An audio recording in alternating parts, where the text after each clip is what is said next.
Good day everyone and welcome to our channel. How are you? Well, I just hope that we're all just fine.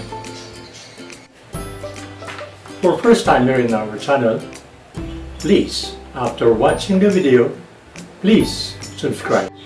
Last time, I talked about emulsified sauce and I made two kinds of emulsified sauce. One for the hot kitchen, which is Hollandaise, and one for the cold kitchen, which is a mayonnaise. Today, I will show you how to make a basic hot butter sauce, and I will be making a basic lemon and butter sauce, which is very nice for grilled seafood, especially fish steaks. Ready, guys? We will make a grilled fish steak with lemon butter sauce. Of course, our ingredients is our fish steak. That is our fish steak. And then our sauce. It is a hot butter sauce, so we need, this is hot butter. And then the juice of one lemon. And then when we assemble it, we have our boiled potato, and then of course our chopped parsley, and then our salt and pepper, and then the vegetable that we'll be using is tomato basket, broccoli, and young corn. That leaves are malunggay leaves, wherein we chopped half of it. So we will start with our lemon butter sauce. First, we will melt our butter.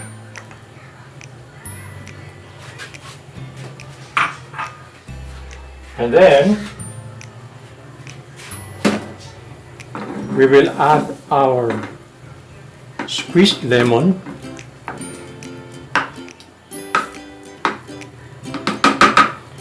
So it is called hot butter sauce because the butter is hot.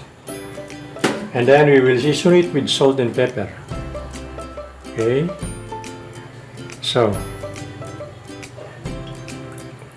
we leave some for our fish. So guys, this is our hot butter sauce. This is the lemon butter sauce. We will just season it with salt and pepper.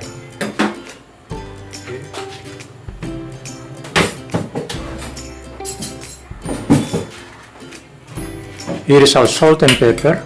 We'll just mix this, and then we will season our hot butter sauce, and then we'll be adding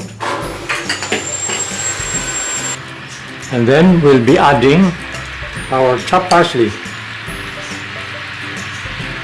Okay.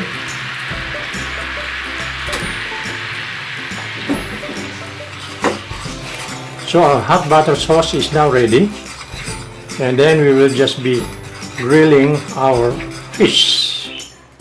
Okay, our lemon butter sauce. We will season our fish with salt and pepper.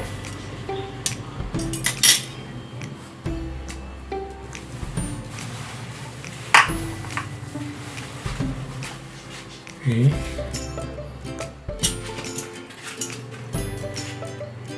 We'll invert it, and the other side we will season with salt and pepper, and then we will be adding our lemon so that we can season our fish with salt and pepper and lemon. Okay, this is the golden rule when it comes to charcoal broiling. If your food item is elongated, you should lay it diagonally on the griller. There. And then you don't have to turn it on the other side. We will just turn it to not more than 90 degrees so that we can have a nice crisscross mark.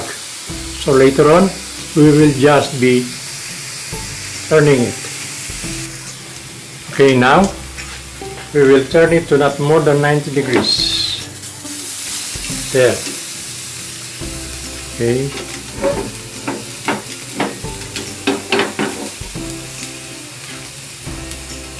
Not more than 90 degrees, so that later on we can have that nice crisscross mark. Now we turn it on the other side. Another golden rule is that the side that touches the griller or charcoal broiler first should be the side facing the guest when served. So what should you do? Look at your food item. Look for the best side and make sure that the best side landed first on the griller or charcoal broiler. Got it, guys? So now we will turn it again to not more than 90 degrees.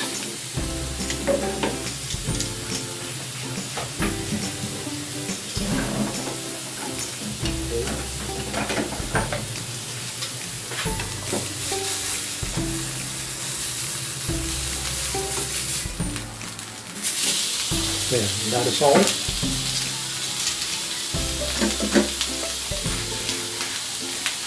Then we just let it cook. Now, to get the bones, you just have to insert a knife.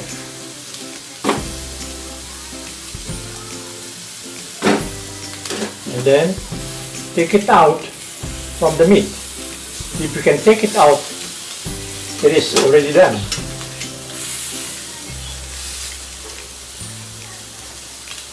So it's not yet done. Okay, maybe a bit later. So now I'll take it out. So I removed it, so meaning it's already done. Okay, now we'll transfer it to our serving plate. This is now our boiled potato. We just add some chopped parsley. Okay, so it's our boiled potato. Now our tomato, we'll just be adding our corn in our tomato, like this. Buttered corn.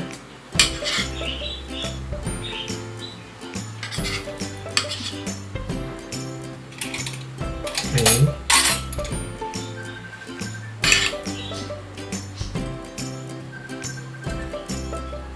So there it goes.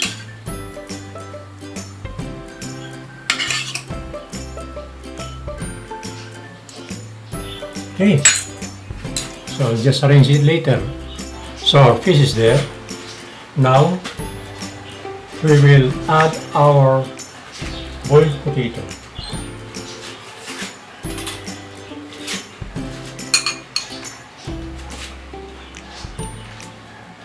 Just on the side.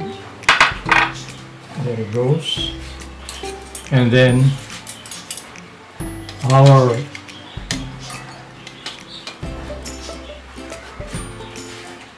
corn basket.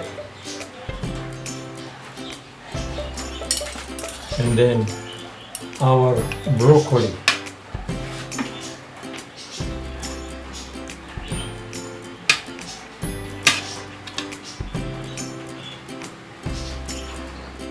So there goes our broccoli.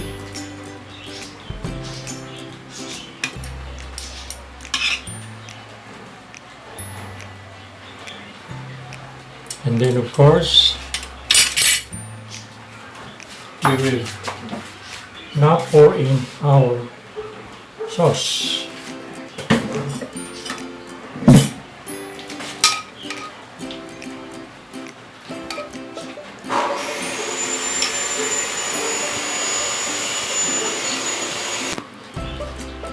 Okay, we'll spoon our sauce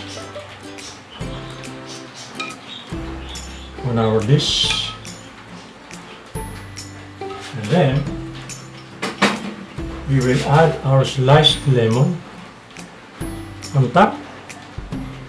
There it goes.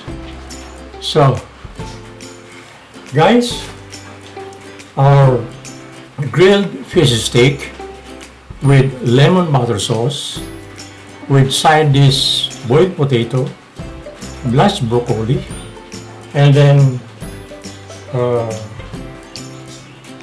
tomato basket with corn.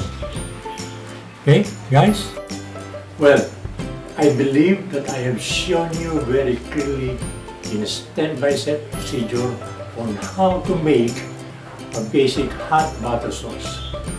For some other variations and derivations, I'll see you in the next incoming videos. Thank you for watching.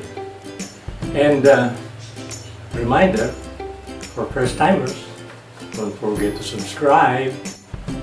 I'll see you next video. This is Chef Men Casabon signing off. And God bless us all.